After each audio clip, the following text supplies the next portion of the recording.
Þá það 6. liður á dagskrá, 3 ára áætlun 2010 til 2012. Þetta fyrri umræða. Bæjarstjóri tekur til máls. Forseti, ágætu bæjarfulltrúar, ritari mun nú dreifa framsögunni þannig að bæjarfulltrúar hafi þetta til hliðsjónar. En 3 ára áætlun Akureyrarbæjar fyrir árin 2010 til 2012 hér með lögð fram til fyrri umræðu í bæjarstjórn. Áætlunin hefur verið í vinnslu á nokkrum fundum bæjarráðs og í vinnunefnd oddvita flokkana. Og svo ánægjulega samvinna og samstæða tókst að meðal oddvita flokkana setjast saman yfir þessa vinnu og ræða sig í gegnum þær hugmyndir og hindranir og tækifæri sem eru í stöðu efnahagsmála í dag. Og ég vil ítreka og bera fram þakkir mínar fyrir ánægjulegt og gott samstarfi í þessari vinnu. En að fundi bæjarráðs þann 2. apríl síðastliðinn var henni vísað hingað í bæjarstjórn. Áætlunin tekur venju samkvæmt til rekstrar aðalsjóðs og 14 fyrirtækja, stofnana og sjóða í eigu hans. Og rétt að fara yfir meginregluna skiptingu rekstrareininga í A- og B-hluta, en hún þessi að í A-hlutanum aðalsjóður sveitarfélagsins auk annarra stofnana og sjóða sem eru fjármagnaðir að hluta að öllu leyti með skatttekjum. Það eru fasteignir Akureyrarbæjar, Framkvæmdamiðstöðin og eignasjóður. Í B-hluta eru síðan það stofnanir, fyrirtæki og aðrar einingar sem eru að hálfu eða meirihluta í eigu sveitarfélagsins og eru rekna sem fjárhagslega sjálfstæðar einingar. Þar má nefna félagslegar íbúðir, bifreiðastæðasjóð, hafnasamlagið, heilsugæslustöðina, Norðurorku, strætisvagna Akureyrar og öldrunarheimilin. Þessi 3 ára áætlun sett fram á föstu verðlagi og miðast verðlag við samþykkta áætlun 2009.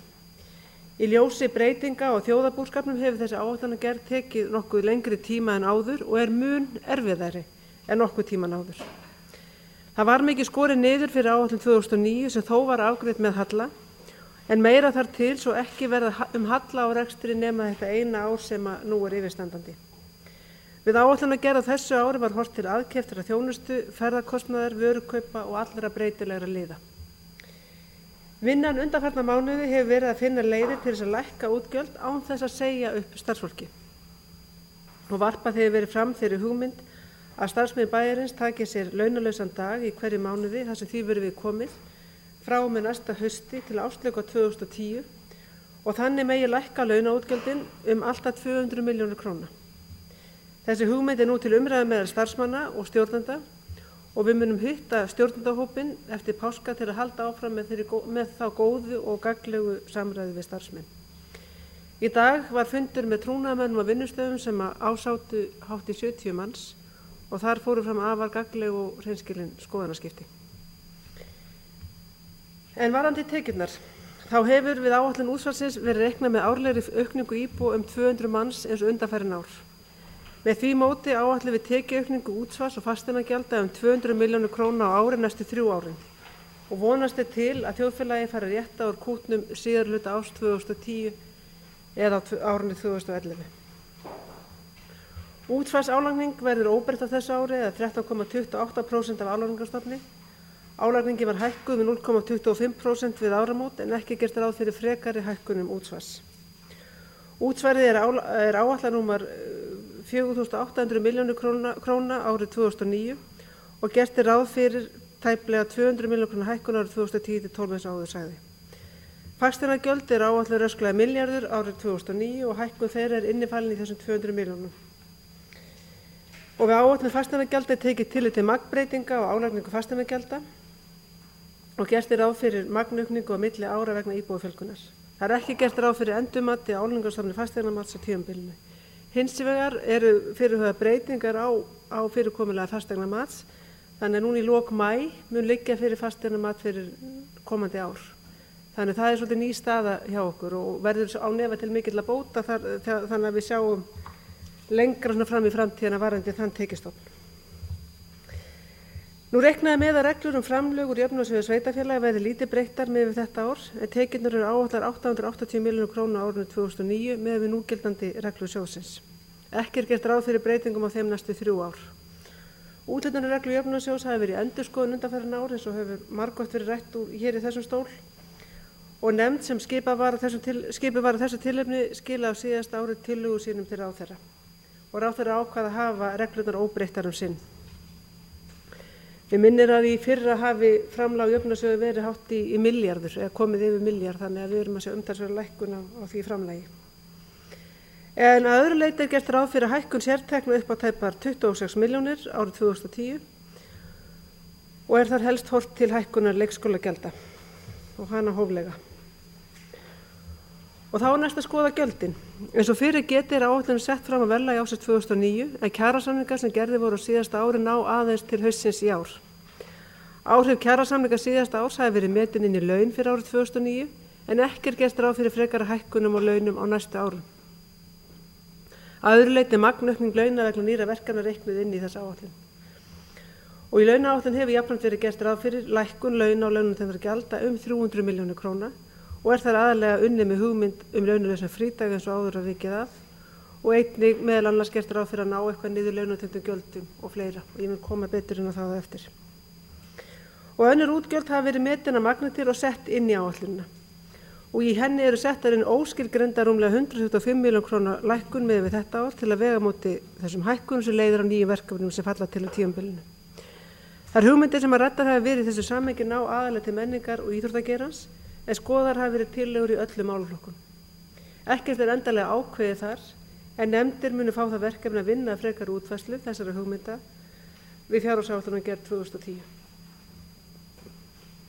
Í byrjun ársins var unnið að endurskoðun starfsáætlana en þær voru upphaflega gerðar fyrir þetta 4 ára kjörtímabil.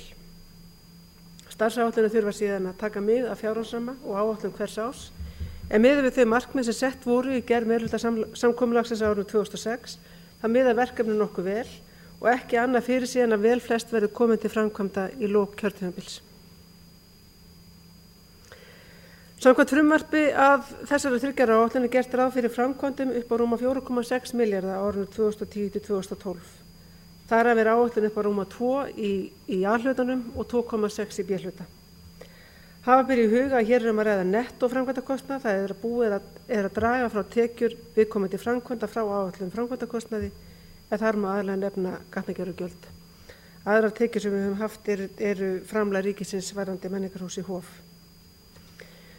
Búið að semja seinkun 2 framkvæmda fram árið 2010, það menningarhúsins og íþróttahúsi Giljaskóla en búið var að gera samninga þessi verkefni á fyrir hrunið í fyrra.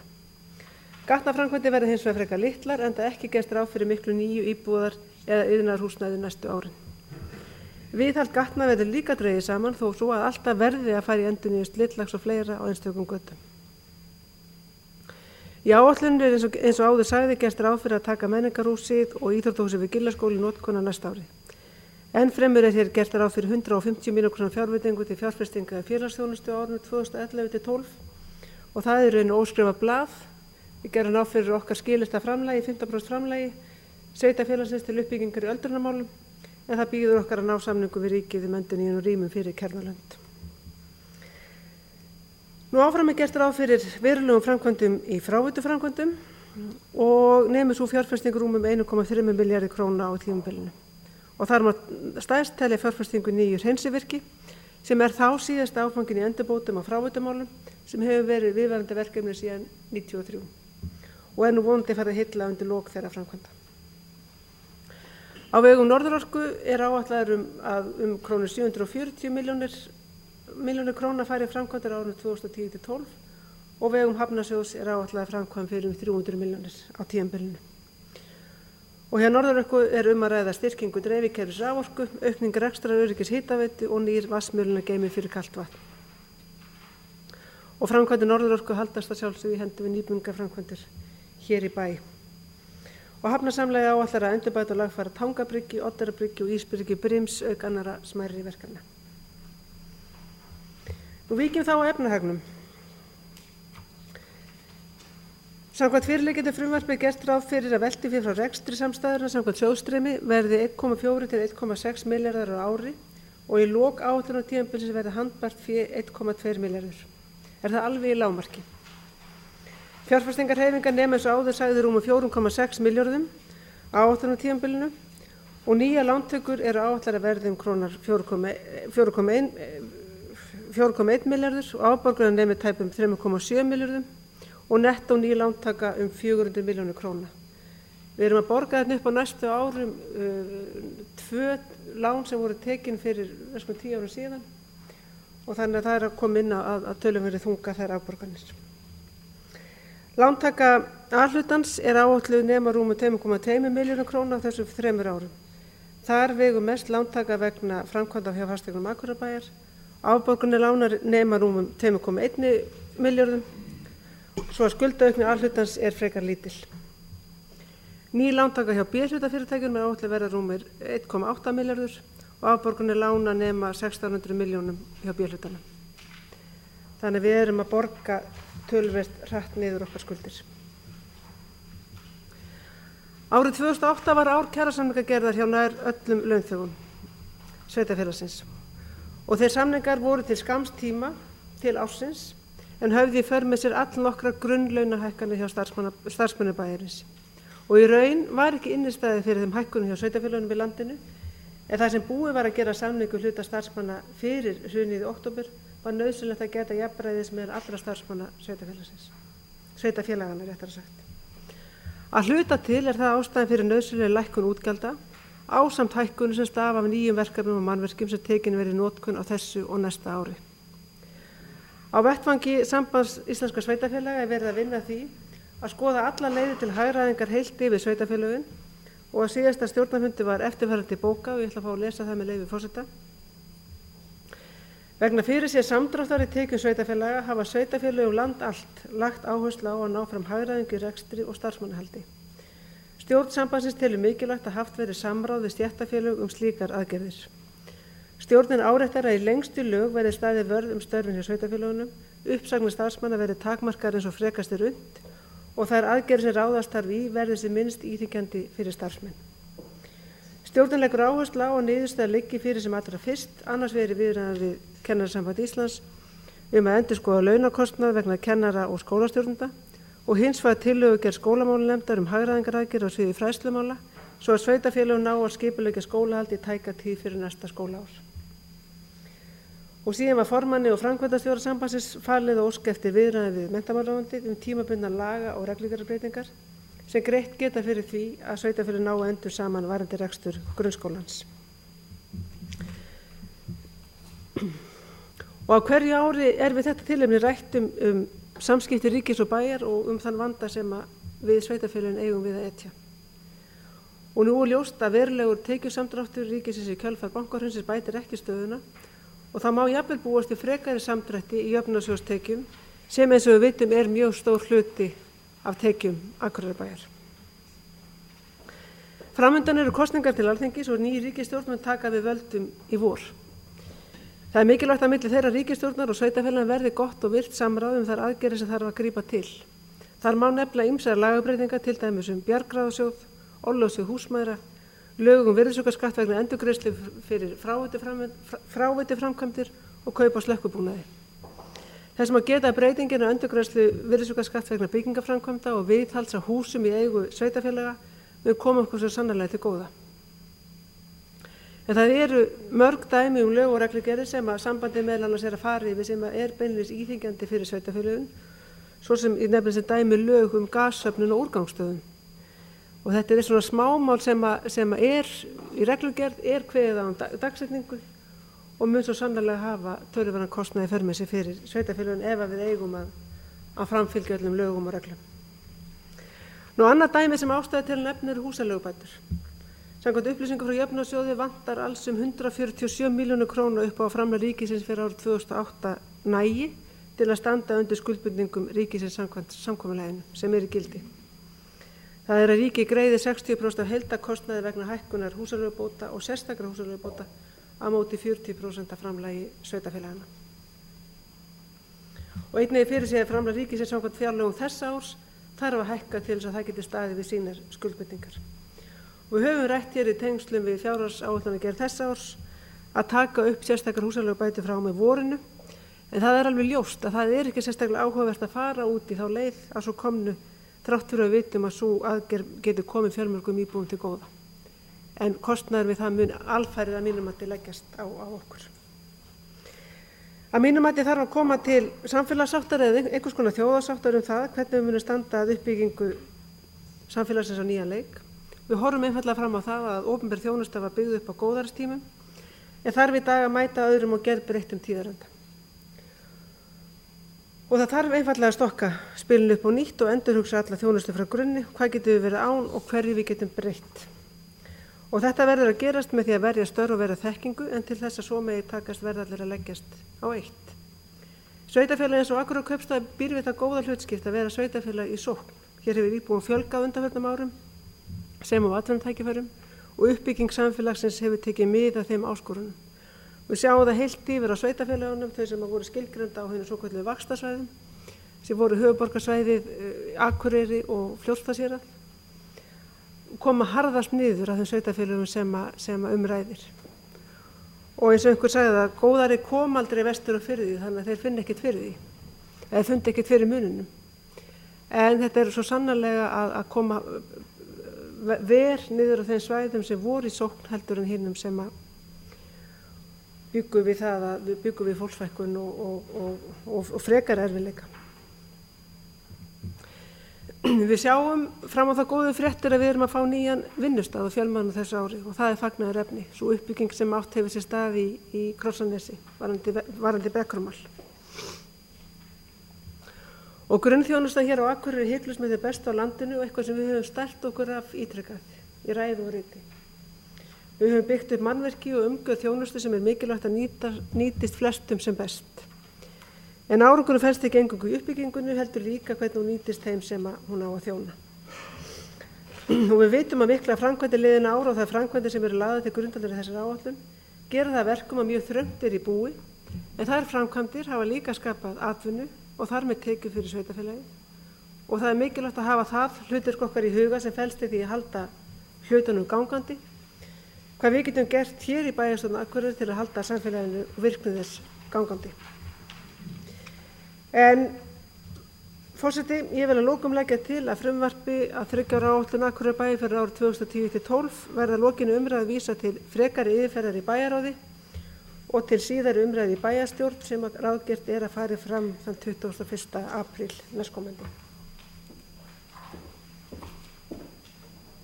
Bæjarstjóri hefur lokið máli sínu. Næstu tekur til máls bæjarfulltrúi Baldvin H. Sigurðsson.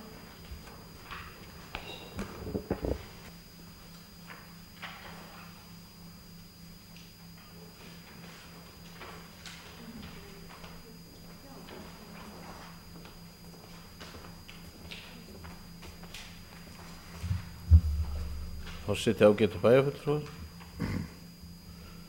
Eins og kom fram í máli bæjarstjóra þá er svo sem fátt sem gleður við áætlunargerð fjármála og framkvæmda næstu árin og fjárfestingar og glannalega lántökur og framkvæmdir á svokölluðum uppgangs- og þenslutímum hafa gert það að verkum að bærinn er að sigla í þrot fjárhagslega og nú er svo komið að þegar niðurskurður í rekstri og útgjöldum er komin að þeim hámörkum sem hægt er, þá er gripið til þess örþrifaráðs að biðja starfsfólk bæjarins að lækka við sér launin. Það er að sjálfsögðu neyðaráðstöfum við erfiðar aðstæður. En að fara fram á að verkafólk hjá Akureyrarbæ með 162.800 í mánaðarlaun lækki við sér launin með frítöku 4.500 krónur er ekki forsvaranlegt.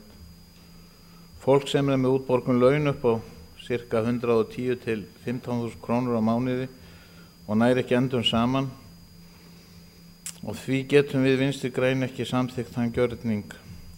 Þeir sem hafa hæstu launin í þessu tilviki verða að taka á sig enn meiri hækkun og við getum ekki ráðist frekar á tilvistargrundvöll láglauna heimila hér á Akureyri. Enda vil ég benda á að verkafólk á Akureyri var ekki á eyðslufyllirí og ástandi kannski ekki þeim að kenna. Við Vinstri græn og fleiri úr meirihluta bæjarstjórnar Akureyrar höfum ítrekað undanfarin ár varað við skefjalausri framkvæmdagleði meirihlutans ásamt því að benda á þau óveðurský efnahagslífsins sem voru að hrannast upp. Allar þessar viðvaranir voru virtar að vettugi, því sitjum við nú í súpunni hálf ráðalaus. Undanfarin ár höfum við einnig bætt okkur upp hallarekstur bæjarins með sölu andvirði hluta okkar í Landsvirkjun. Eiginfjárhlutfallið er hættulega lágt. Skuldir hvers íbúa eru komnar á aðra milljón. Rekstrarniðurstaða bæjarins verður neikvæð rúman milljarð. Og næstu ár eru því miður ógnvekjandi fyrir okkur öll ef ekki rætist verulega úr efnahagsmálum þjóðarinnar. En við verðum nú samt að vona það besta og öll verðum að taka eitthvað á okkur í þessu. En við megum samt ekki láta það bitna á þeim sem minnst hafa, því að það er ekki hægt að taka af þeim. Þau verða að geta að lifa, blessa fólki. Takk fyrir. Bæjarfulltrúi Baldvin hefur lokið máli sínu. Næst tekur til máls bæjarfulltrúi Kristín Sigfúsdóttir.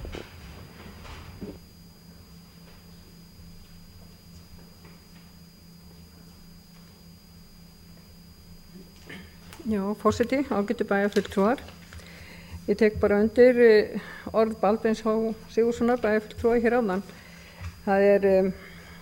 Þetta er ekki þægileg staða að þurfa að horfa fram á það að þurfa að ganga til samningum að fólk skerði þjónustu, og við horfum fyrst og fremst þá til þess hvað er erfitt að fara í skólakerfið og í grunnþjónustu þar sem að er afar slæmt að þurfa að þjarma að og það þurfa að draga úr þjónustunni.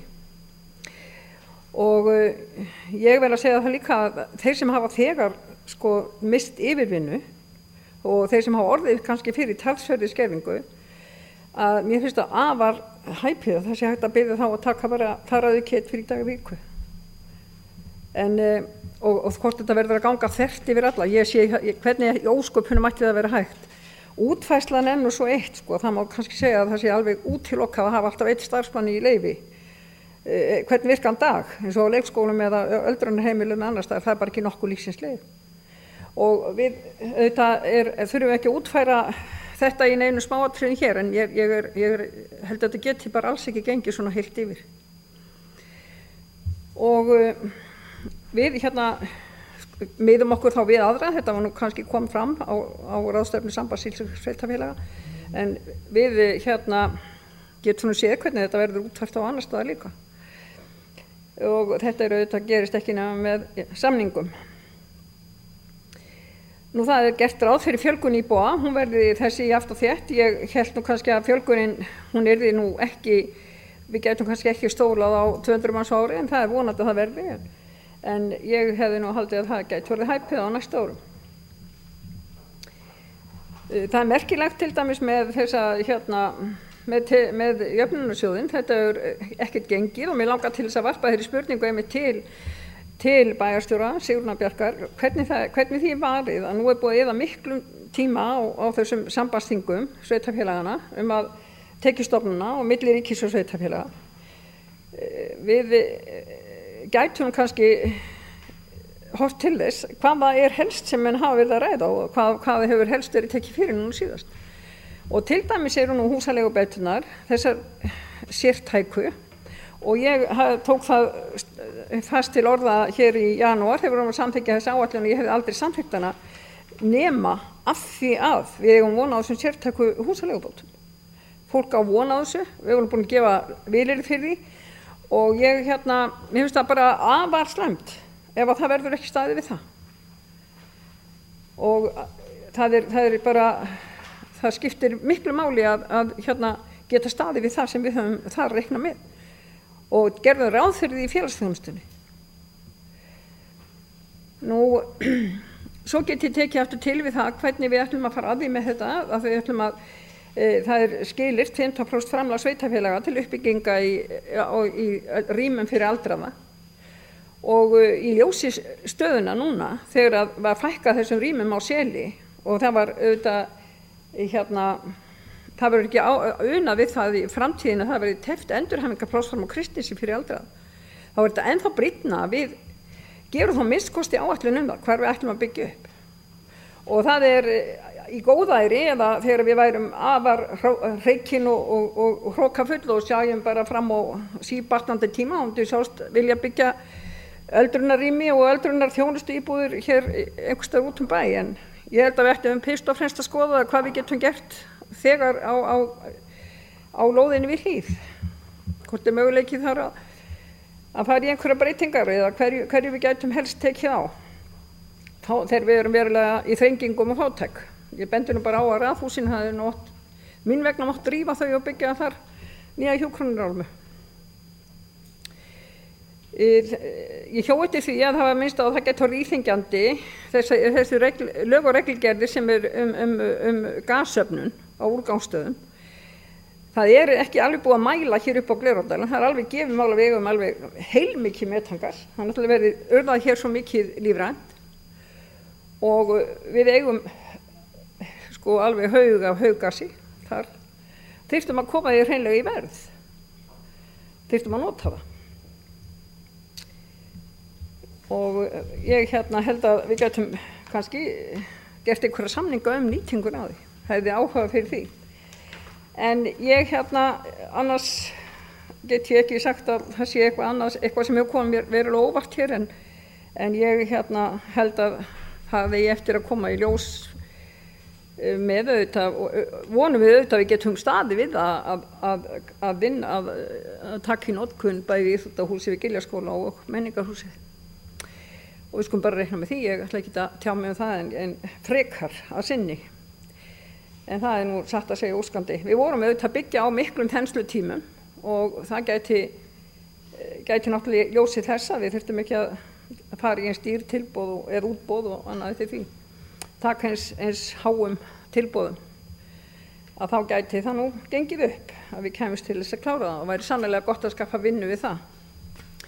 Takk fyrir. Bæjarfulltrúi Kristín hefur lokið máli sínu. Næstu tekur til máls bæjarfulltrúi Jóhannes Bjarnason.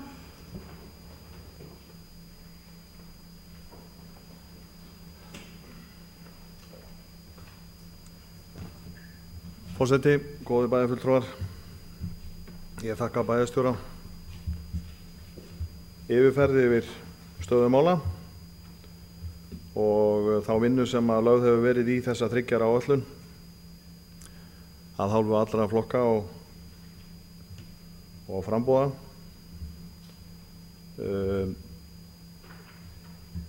Ég vil þakka fyrir það tækifæri sem að okkur minnihlutaflokkunum hefur verið veitt til að koma að þessari vinnu. Það var auðvitað gert á ákveðnum forsendum. Við komum náttúrulega inn í á þessum erfiðu tímum þar sem að betur sjá augu en auga og þarf að skoða málin út frá öllum hliðum. Það ýmislegt í framkvæmdum síðastliðna ára sem að auðvitað maður hefur kannski ekki alltaf verið sáttur við, en þegar maður kemur að svona vinnu eins og þessari sem að snýst fyrst og fremst að bjarga hlutunum, þá setur maður það fyrir aftan sig og ekki að blanda því inn í þá umræðu sem að við erum að eiga við akkúrat í dag. Þessi samvinna frambúðana hefur vakið töluvert athygli, líka verið gagnrýnd töluvert mikið. Því hefur verið fleygt að það sé engin andstaða, það sé engin að gagnrýna. Ég vil þá upplýsa allum það að þessi vinna hefur ekkert farið fram alltaf hljóðlega. Það hafa verið mjög skiptar skoðanir málin, það hefur verið tekist á þessi stóru mál. En að mínu viti hefur fengist viðunandi niðurstaða að svo komnu máli í nær öll þau mál sem við höfum verið með í okkar forsjá. Þetta snýst auðvitað mikið það að finna leiðir til þess að fá þessa enda til að ná saman. Og við erum búin að fara yfir í þessari vinnu alla þætti, margoft. Á þessum tímapunkti tel ég ekki ráðlegt að tjá mig allt og mikið ákveðna þætti því þeir eru ennþá algerir óvissu þættir. Við vitum í raun og veru ekkert hver niðurstaðan verður úr viðræðum okkar, samningum við starfsfólk bæjarins. Það allt of snemmt að slá því föstu að það verði þannig að þeir sem eru með lægstu launin þurfi endilega að vera með inn þessum pakka. Það allt saman samningsatriði. Við þurfum að fá viðbrögð frá stóru aðilunum í þessu máli sem eru stéttarfélögin, stóru stéttarfélög, til dæmis kennara, leikskólakennara. Viðræður milli Sambands sveitarfélaga og þessara aðila eru í gangi og þar ræðst þetta mál að stórum hluta til. Hvort að við höfum yfir höfum möguleika á þessu. Það svo langt í sum mála að það þarf jafnvel lagabreytingu til. Þannig að þessi möguleika séu raunverulegir. Og ég held að sé á þessum tímapunkti, meðan að allt í svona mikilli óvissu, óráðlegt að vera að slá fram stórum fullyrðingum. Það búið að fara ákaflega vandlega yfir, eins og ég sagði áðan, alla þætti sem að við koma þessari fjárhagsáætlun og kom nú mjög glöggt fram í þessari prýðilegu yfirferð hér áðan hjá bæjarstjóra. Hvort sem að við kemur framkvæmdum, gjöldum af öllum tegundum, hugsanlegum tekju auka möguleikum okkar. Við erum búin að skoða þetta frá öllum hliðum og það alveg ljóst eins og allir gera sér grein fyrir sem hafa komið að þessari vinnu að staðan auðvitað grafalvarleg, allstaðar. Og ég tel að svo sameiginlega ábyrgð sem að framboðin hafa sýnt með því að vinna þessa vinnu saman og eiga vonandi eftir að klára, því það auðvitað mikil vinna framundan þegar við fáum í raun og veru staðreyndirnar upp á borðið. Ég tel að þetta sé frekar sómi af heldur en hitt. Og við þá sem að hafa gagnrýnt þessa tilhögun mála vil ég benda mönnum á þann ágæta vinnustað Alþingi Íslendinga í dag. Það sem farið við fram einhver slakasti farsi síðari tíma núna undanfarna daga og ekkert vinst í brýnustu málum þjóðarinnar, ekki nokkuð skapaður hlutur. Ég kýs ekki að breyta bæjarstjórn Akureyrar í slíkt sjónhverfinga leikhús. Ég vil miklu frekar fyrst á það bauðst taka þátt í þessu á þann hátt sem að mér best stund. Við vitum auðvitað hvað máli snýst. Það sem hér hefur gerst undanfarið misseri eða síðasta misseri eru þvílíkar hamfarir að það þolir ekkert kerfi slíkar breytingar á hvort heldur sem eru tekjur eða breytingum á hvað kostar okkar lánsfé, öðruvísi en að þurfi að stokka kerfið algjörlega upp frá öllum hliðum. Við getum vissulega dregið margvíslegan lærdóm af þessu á þessum tímapunkti og ég endurtek það, ég vil ekki fara út í það að fjalla ákveðna liði nákvæmar heldur en ég hef gert hingað til. Ég ítreka það að við vitum ekki hvert þessi vegferð leiðir okkur með launþega bæjarins. Þetta ein leiðin til að koma bót fyrir þetta gat, að starfsfólki taki þennan þátt í þessu með okkur. Það getur vel verið að það lukkist ekki nema hluta til eða jafnvel litlu, kannski engu leyti og þá verðum við að fara í enn aðrar aðgerðir og þær vera síður og svo auðveldar en þessar. Staðan bara einfaldlega þannig. Við getum svo farið í það með tíð og tíma að fara yfir aðdragandann, okkar fjármál, okkar framkvæmdi síðustu kannski 5-8 árin og læra þannig að því að við búum að þeim mistökum og kunnum þá á aðstæður í framtíðinni. Ég nefni til dæmis það að þessi gjaldfrelsis hugsun sem að hefur helst yfir okkur meir og meir auðvitað á góðarist tímum, að sveitarsjóðurinn greiði alltaf hærra og hærra hlutfall í þeirri þjónustu sem hann veit til bæjarbúum. Og það óskaplega erfitt að synda móti þessum straum og berjast gegn því. Maður hefur fengið iðulega skömm í hattinn þegar maður hefur bent á þennan þátt. Að við erum að taka á okkur stærri og stærri hlut í greiðslu á hverjum liðnum að fætur öðrum til þess að greiða niður þá þjónustu sem við erum að veita. Þetta auðvitað, svo ég tali bara hreinskilnislega auðveld leið til að ná til fólk sem að kljást það fyrir kosningar. En þetta hins vegar eitt af því sem við þurfum að fara í mjög ærlega naflaskoðun á hvar við draugum mörkin hvað þetta varðar. Við getum líka jafnvel lært að reynslunni eins og við erum búin að sjá núna þegar við höfum farið í það að skoða kostnaðarvarandi byggingar sem við erum að reisa. Hvort við getum ekki reist byggingar ódýrari, haft kannski, ég segi bara skrautið minna, en notagildi jafn mikið. Það hefur nefnilega komið í ljós með ýmsar byggingar sem við erum að byggja núna. Að það alveg hægt að hafa þær ódýrari. Ég vil að lokum endurtaka það sem ég hef sagt hér sennilega tvisvar. Við erum á ákveðnum tímamörkum auðvitað núna með fyrri umræðu 3 ára áætlunar.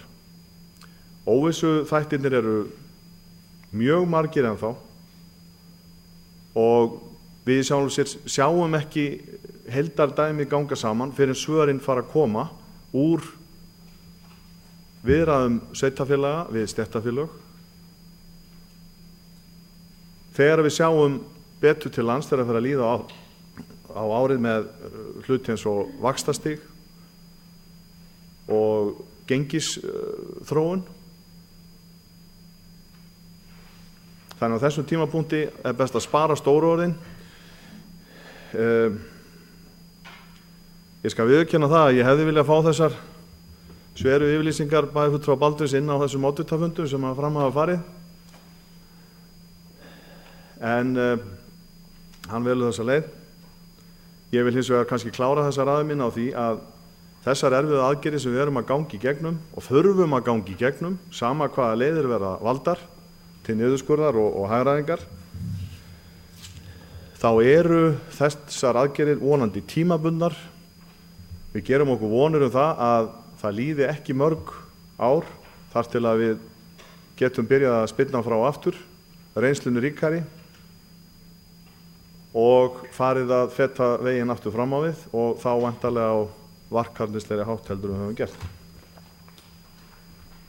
Bæjarfulltrúi Jóhannes hefur lokið máli sínu. Næst tekur bæjarstjóri til máls.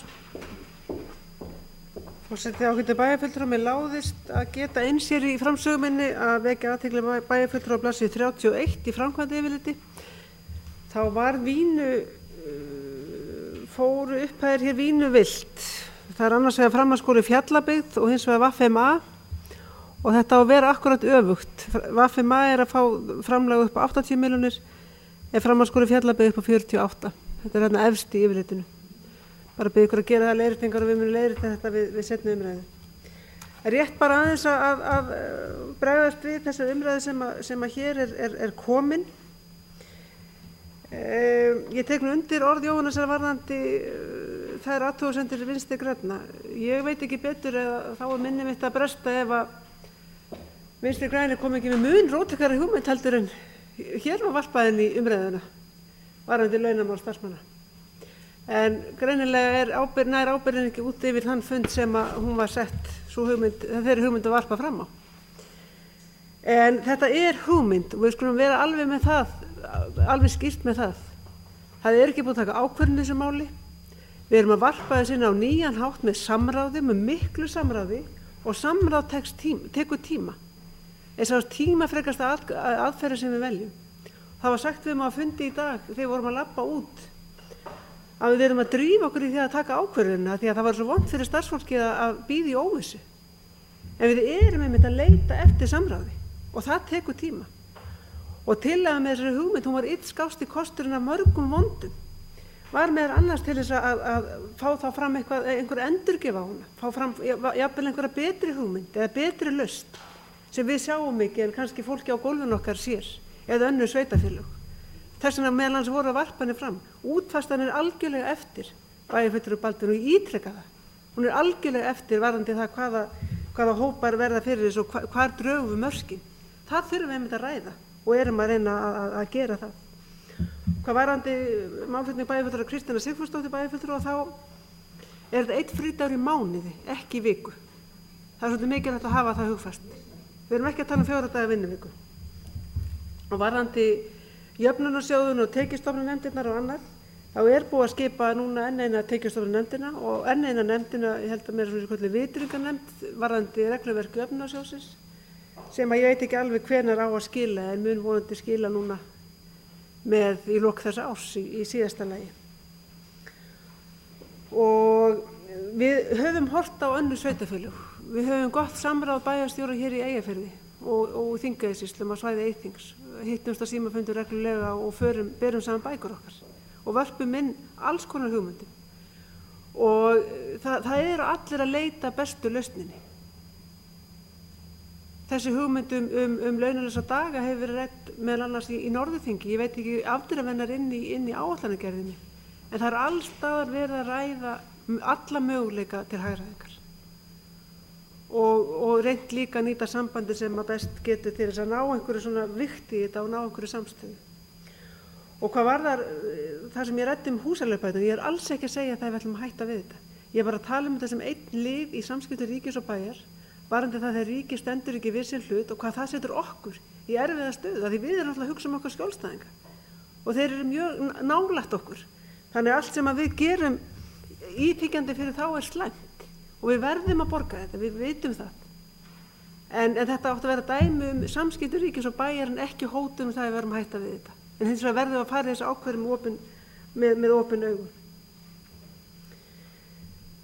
Nú, annað ætla ég ekki að koma inn á að svo komnu til ég. Takk. Bæjarstjóri hefur lokið máli sínu, næst tekur til máls bæjarfulltrúi Hermann Jón Tómasson.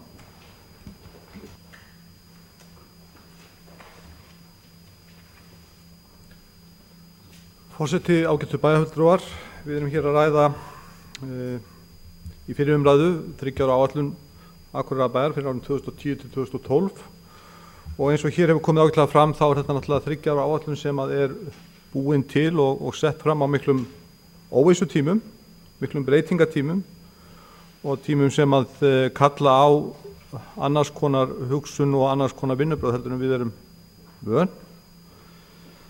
Það standa allir, eða flestir skulum frekar segja, frammi fyrir sama verkefnum, bæði smáir og stórir. Heimilin, fyrirtækin, smá og stór, sveitarfélögin, ríkið, þurfa öll að horfast í augu við það að, eða eins og ég sagði að flest að horfast í augu við það, að menn þurfa að laga til þannig að útgjöld mæti tekjum. Og verkefnið í rauninni það sama, þó að Akureyrarbær hafi kannski opnað þessa umræðu eins og við höfum gert með pínulítið öðrum hætti heldur en flest sveitarfélög önnur, þá eru sveitarfélög holt og bolt, meira og minna, að takast á við þetta sama verkefni.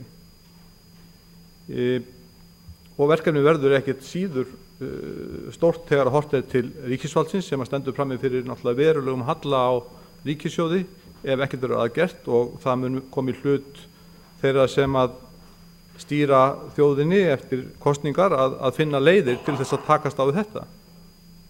Langt í frá auðvelt verkefni.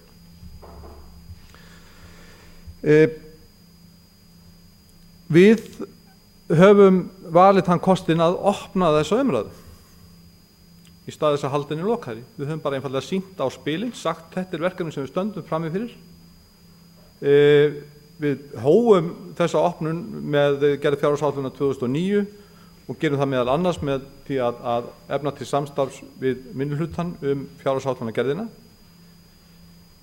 Vegna þess að staðan óvenjuleg, hún breytt, hún kallar á það að menn reyni að sammælast það hvernig á að horfa til framtíðar þegar við þurfum í rauninni að hugsa málin upp á nýtt.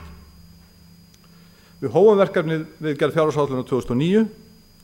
Það var fjárhagsáætlun sem tók á varðandi okkar vinnu en fyrst og fremst auðvitað vinnu starfsfólks bæjarins að leita leiða til þess að draga saman seglin í kerfi þar sem að við erum ekki að fara illa með hér. Vorum ekki að því fyrir og erum langt í frá að því núna. Út úr þessari vinnu kom töluverð hagræðing og við náðum að draga töluvert saman en við skildum hins vegar eftir hluta verkefnisins. Við vissum það þegar við skildum við áætlunina að við værum bara að taka fyrra skrefið að 2. Það var kannski gert í þeirri trú og í ljósi þess að óvissan var ennþá meiri í lok árs 2009 heldur hún núna og við vildum sjá betur fram á veginn, átt okkur betur á stærðinni á því sem eftir var áður en við tækjum ákvörðun það og við vildum líka reyna að taka á þessum vanda á lengri tíma frekar en skemmri en sá tími má þó ekki vera langur. Við ætluðum okkur 2 ár í verkefninu. Í þessari áætlun sem síðan lögð fram núna þá leggjum við fram hugmyndir það hvernig við lokum því gati sem að við sjáum eða teljum okkur sjá á rekstri bæjarins á næsta ári og það í rauninni gat upp á 450 til 500 milljónir krónur.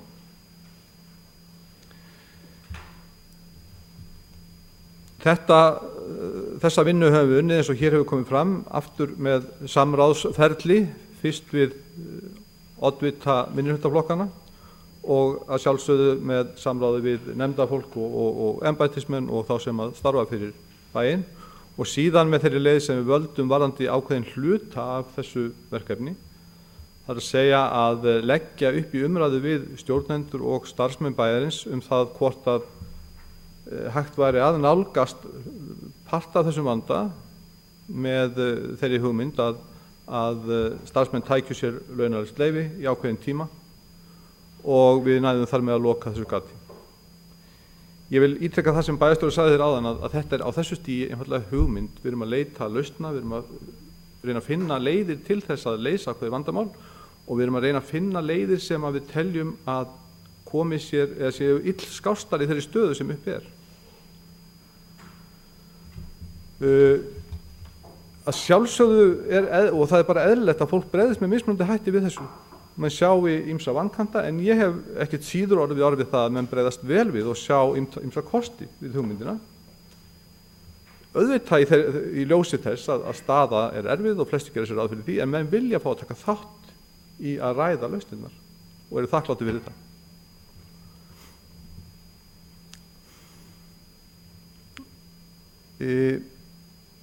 Varðandi síðan þá gagnrýni sem að hér hefur komið fram það að vandinn sem við stöndum frammi fyrir eigi rætur að rekja til þeirra ákvarðana sem við höfum tekið á þessu kjörtímabili, þá bara ítreka það sem ég sagði áðan. Þær ákvarðanir gengu fyllilega upp miða við þá stöðu sem að var uppi þar til í október 2008. Hins vegar allt önnur efnahagsleg staða uppi núna. Tekjur minnka að raungildi verulega vegna þess að sveitarfélagið, eins og önnur sveitarfélag og eins og ríkið, byggir sínar tekjur á tekjum fólksins. Það minnka, þar lendir tekjur okkar og það okkar hlutverk í rauninni að skila því sem við höfum úr að spila tilbaka til þegnana. Þegar að vel árar, þá eiga þeir að njóta þess í formi þeirra þjónustu og þeirra fríðinda sem við veitum þeim. En þegar illa árar, þá verðum við líka að vera fólk til þess að takast á við það og breyta þjónustunni til samræmis við það sem samfélagið ræði við. Þetta einföld hagfræði sem að allir eiga að geta skilið og það verkefni okkar sem að störfum í stjórnmálum að taka þessar ákvarðanir, hvort sem þær eru jákvæðar og góðar þegar að úr nóg að spila eða erfiðari þegar að illa gengur. Núna sú stað uppi og þá verðum við einfaldlega að standa undir því en að halda þið fram að staðan sé vegna þess hvernig þessi meirihluti hegðaði sér á fyrrihluta kjörtímabilsins rangt og menn þurfi ekkert annað að líta yfir þjóðfélagi til þess að skilja það. Allar bæjarfulltrúi Baldvin að segja mér að verkefni núverandi fjármálaráðherra sé í rauninni eitthvað minna. Það langt í frá.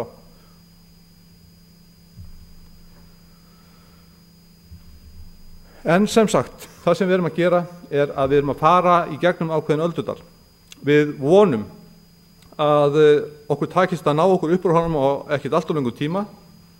Við vitum ekki nákvæmlega hversu langur tíminn en verkefnið að laga okkur að því sem við höfum meðan á þessu stendur en reyna jafnframt að tryggja það að við verðum sem fljótust að jafna okkur þegar að forsendur bjóða upp á það.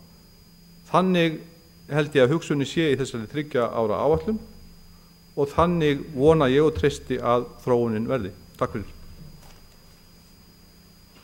Bæjarfulltrúi Hermann Jón Tómasson hefur lokið máli sínu. Næst tekur til máls bæjarfulltrúi Baldvin H. Sigurðsson.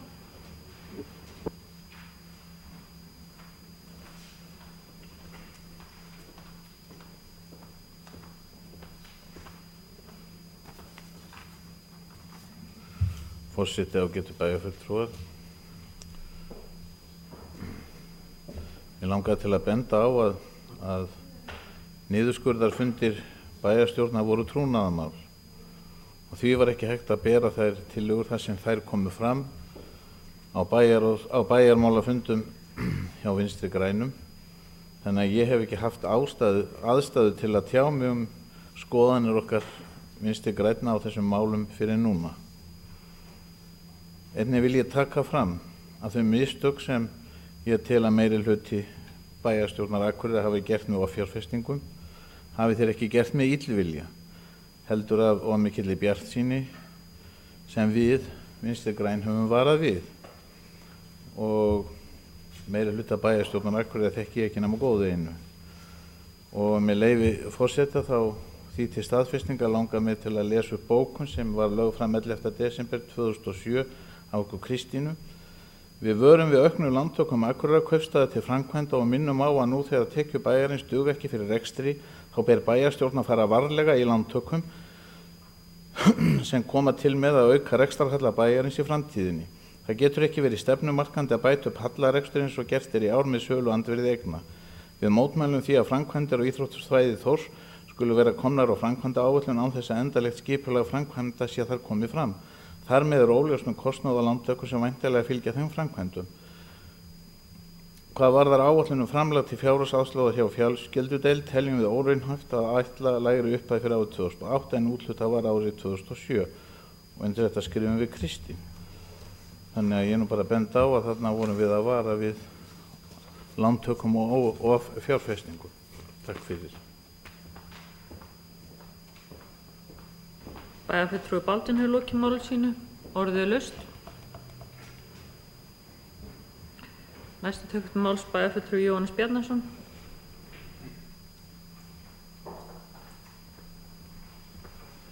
Herra forseti, góðir bæjarfulltrúar.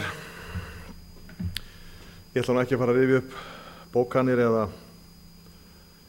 eða söguna þetta kjörtímabili með aðvörun og orð út af rekstri eða fjárfestingum. Einn hlutinn af þessum aðgerðum sem við sjáum fram á að þurfa að fara í er að kanna möguleikann á launalið, þar að segja hvort að starfsfólk bæjarins geti tímabundið breytt sínu launakjörum til þess að koma til hluta til á móts við þetta gat sem að allir vita er til staðar. Ef Vinstri-hreyfingin grænt framboð sér þetta ekki sem möguleika í stöðunni, einn af þeim möguleikum sem við erum að fara yfir,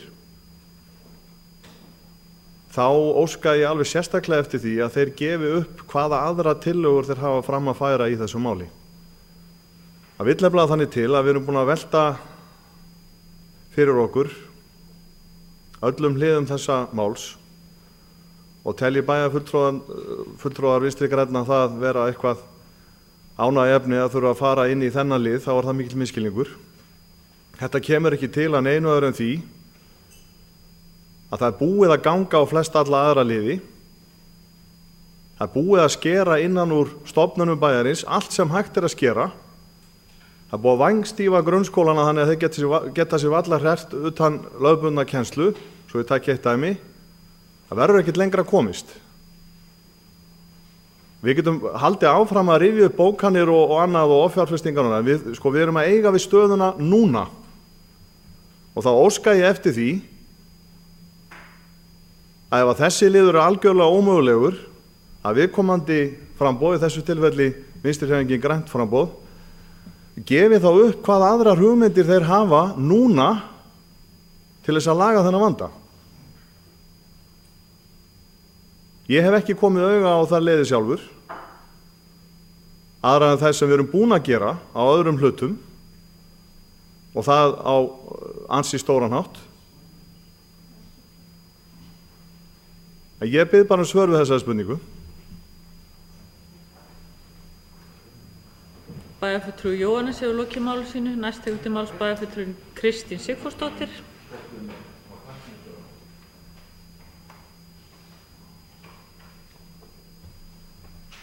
Já, forseti, ágætu bæjarfulltrúar. Ég sé að bæjarfulltrúi Jóhannes G. Bjarnason hefur eitthvað misskilið þar sem að hér fór fram, en Það var þannig að við tókum sérstaklega fram við bæjarfulltrúar Vinstri grænna að við vöruðum alveg sérstaklega við því að það væri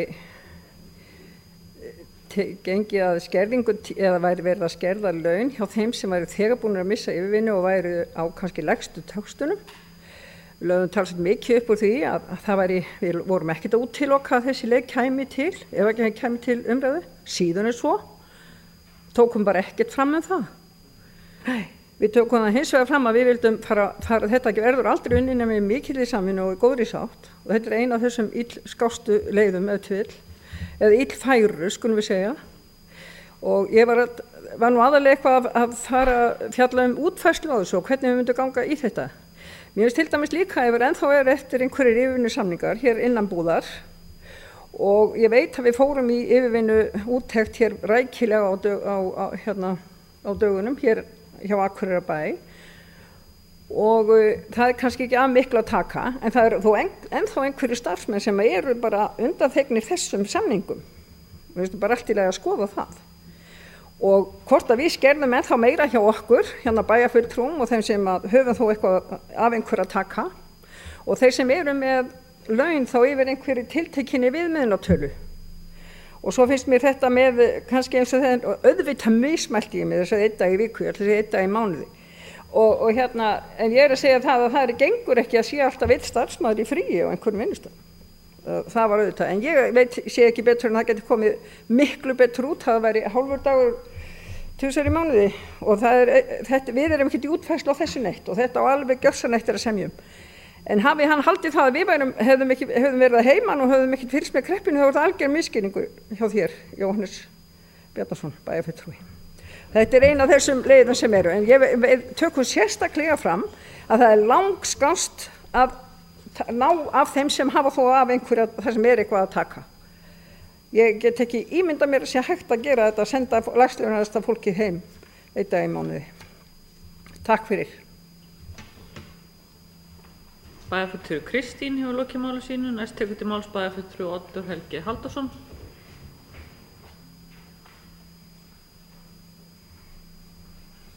Forseti, góðir bæjarfulltrúar. Já, auðvitað er þetta erfitt og ég get alveg sagt það að sem atvinnurekandi þá er það erfitt sem maður gerir. Það er að hrófla við réttindum fólksins síns og eða segja upp fólki eða eitthvað. Þannig að þetta er auðvitað ekkert grín. Þetta er erfið staða og við getum auðvitað deilt það hverjum þetta er að kenna. En það er öll útfærslar eftir á þessu, en ég ætla bara aðeins að samt sem áður að fara yfir hérna nokkur atriði. Og ég ætla að bera þetta saman við hinn almenna vinnumarkað. Þar hefur ýmislegt gerst, þar hefur yfirvinna horfið hjá mörgum, þar hefur atvinnan horfið hjá mörgum, þar hafa launakjör versnað, þar hefur starfshlutfall minnkað. Við þekkjum það að sumir staðir hérna í bænum hafa gripið til þess ás að fara niður í 80% starfshlutfall eða 70% og ég með þess að þekki dæmum að það er 50% starfshlutfall þar sem að menn hafa þurft að skipta vinnun á milli sín og allir þurft að taka á sig byrðar. Við gerðum þetta líka hérna bæjarstjórnin og skertum okkar laun og ég segi svo ekkert eftir því en samt sem áður að þá var líka í haust þá fengum margir starfsmenn bæjarins launahækkun á 20.300 krónur á mánuði sem var nú til þess að leiðrétta einhverja skekkju á milli hópa og annað, en samt sem áður að núna í byrjun mars þá var ákveðið að til dæmis að falla frá launahækkun á almennu fólki sem var búið að semja fyrir löngu síðan. Því er það mín skoðun að þó að þetta sé erfið staða að fara í laun starfsmanna Akureyrarbæjar, þá vil ég það frekar heldur en að fara í þá leið að segja upp fólki. Við megum ekki gleyma því að starfsfólki okkar, það hefur nú ágætis atvinnuöryggi miðað við hvernig út á vinnumarkaði.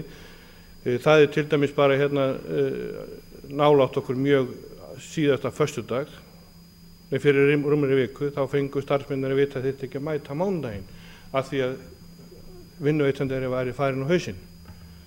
Þetta hafa starfsfólk okkar ekki þurft að lifa við.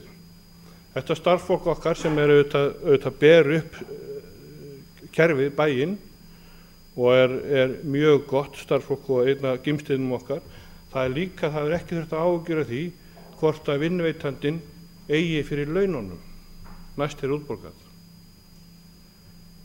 Því segi ég, þegar að þessi holskefla hefur ætt yfir okkur, þá verðum við líka að segja við okkar starfsfólk og okkur sjálf, við verðum líka að taka þátt í þessu. Það eru allir að taka þátt í þessu. Við erum að vinna fyrir fólki hérna í bænum og fólki hérna í bænum hefur markvert mist vinnuna eða dregist mjög mikið saman í tekjum og við verðum að taka þátt í þessu. Ég veit að þetta er ekki vinsælt að lækka launin og vonandi verður þetta eina skiptið á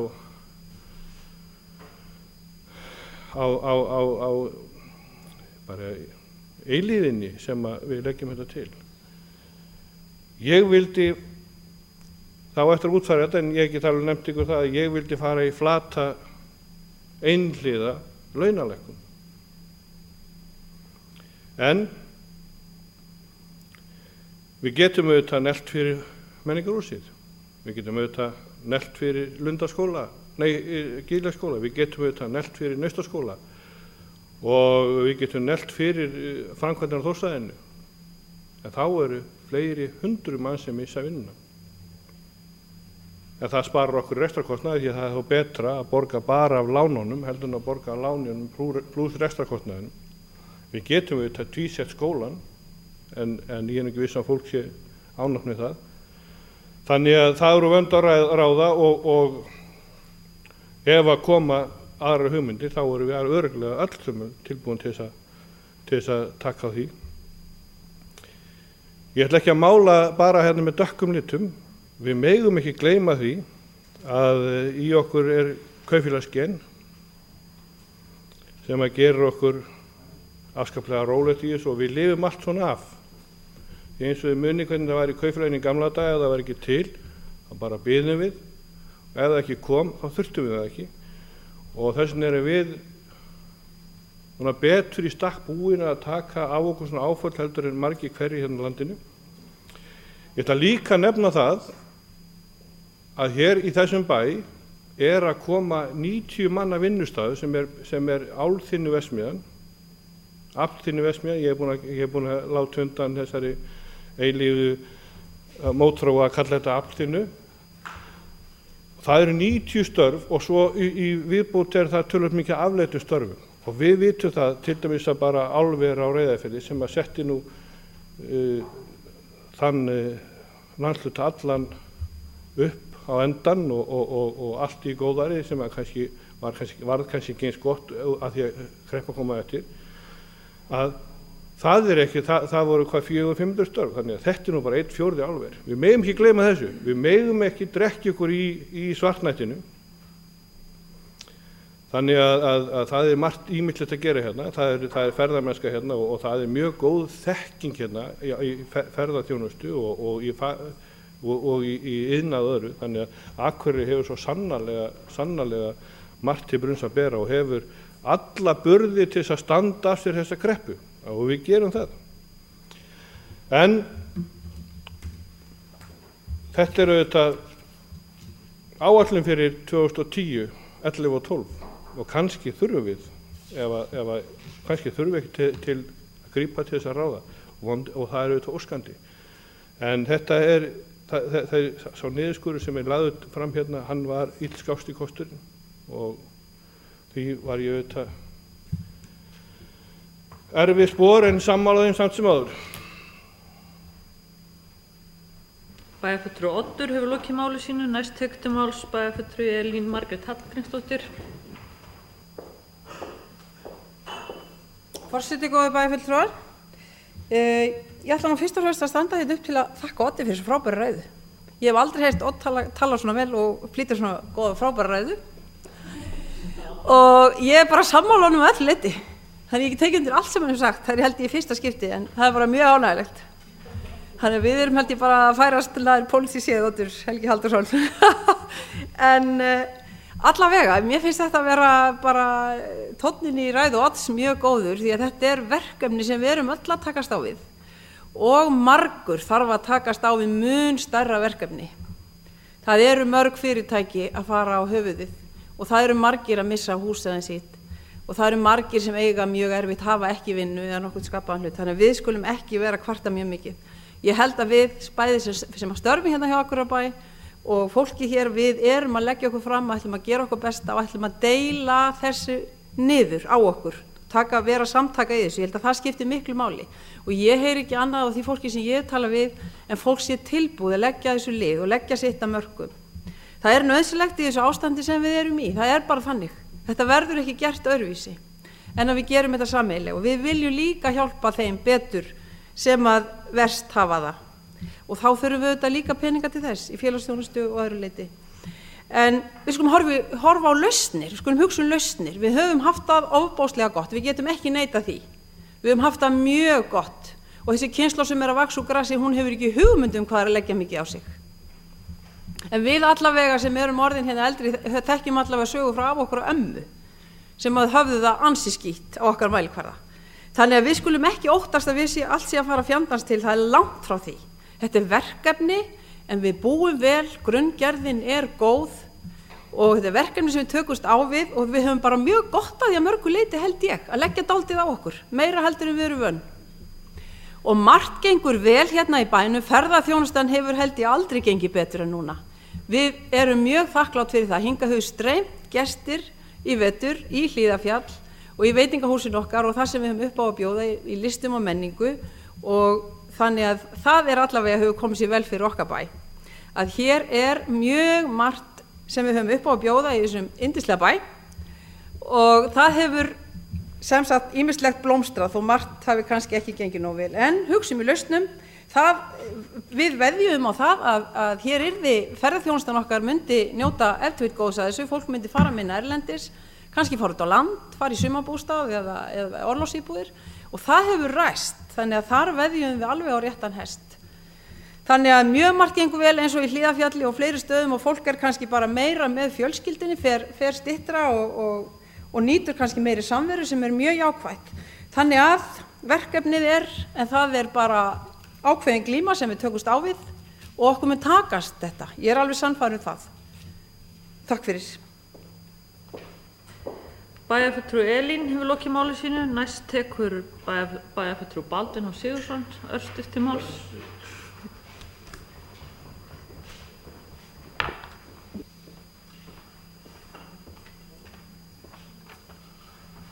Forseti og ágætu bæjarfulltrúar.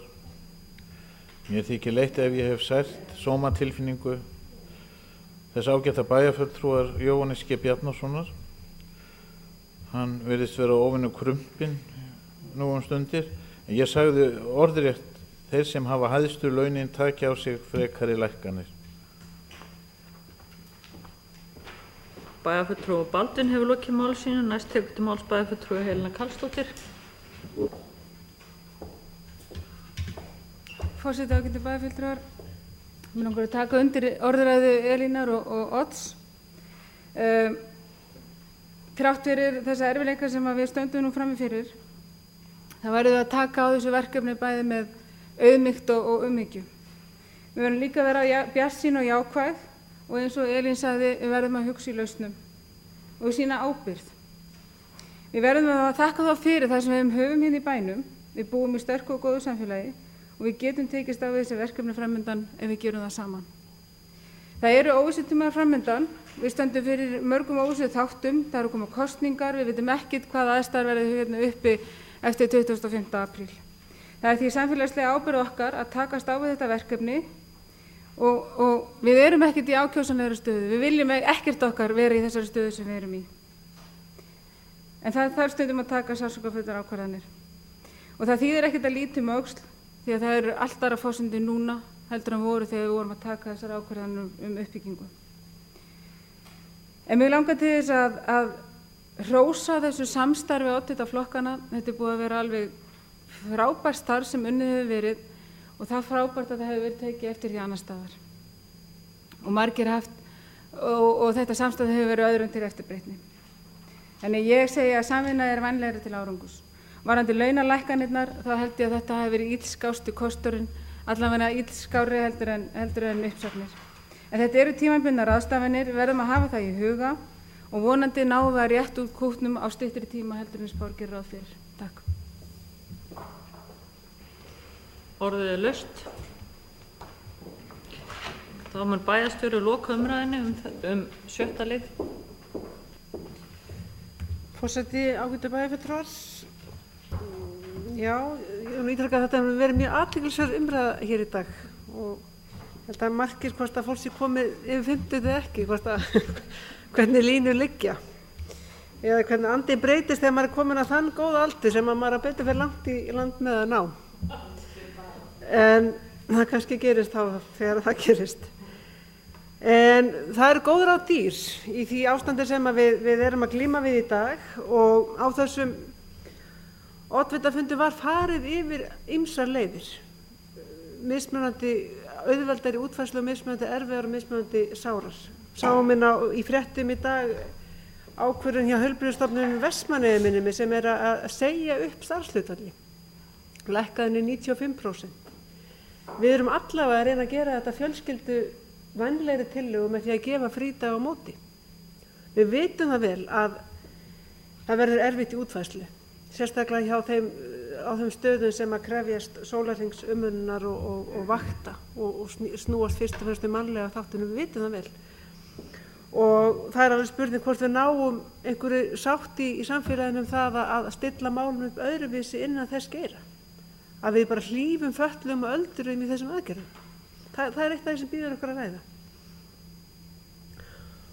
Og við erum alltaf að leita lausnum. Ég beið eftir því að Vinstri grænir myndu nú varpa fram hugmynd sem eru svona vel tengd við hæstvirtan fjármálaráðherra það að hækka útsvar hér 1,5%. Það kom ekki, enginn komið þá tillögu hingað inn á borð. Það myndi skila okkur sama pening og þessar aðgerðir sem við erum að fara í. Algjörlega, 450 milljónum. En það var enginn af minnihlutanum eða Vinstri grænir sem datt í huga að varpa því inn í umræðuna. Ekki hér úr þessum ræðustól. En þú hefur líka varpað mörgum bæjarfulltrúi Baldvin, þú hefur varpað mörgum hugmyndum inn á þeim fundi sem eru mun róttækar heldur en sú sem að hér var varpað fram formlega. Það er bara að vekja athyglingu þín ef minnið skildi vera að bresta. En engu að síður og líka að Vinstri grænir eru að gagnrýna fjárfestinga, þeir eru samt sem að vera kvart yfir litlum fjárfestingum, hvað var þar úrvinnslu á Haugasi eða fjárfestingi í öldrunarheimilinu. Það verður kvart yfir því að hér í þessari áætlun ekki gert ráð fyrir nægjanlegum fjármunum í það. Við erum að reyna að taka á þessu og þá verða einfaldlega allir að standa saman. Og persónulega finnst mér mjög mikilvægt að ná sátt í þessu máli, bæði hér í bæjarstjórn. Ég veit ekki hvernig Vinstri grænir hyggjast ætla að bóka þessa áætlunargerð. Ég vona svo sannarlega að við getum staðið saman að henni, því það er svo mikilvægt á þessum tímum sem aldrei fyrr að það ríki sátt þann aðgerð sem að ráðist verður í bæði hér inn í bæjarstjórn og meðal starfsmanna. Og þar myndi ég ætla að við eigum að ganga undan með góðu fordæmi. En enn og aftur, við tökum þessu umræðu aftur við seinni umræðu og þá verða vonandi einhverjar betri línur í þessum spurningum og fleiru.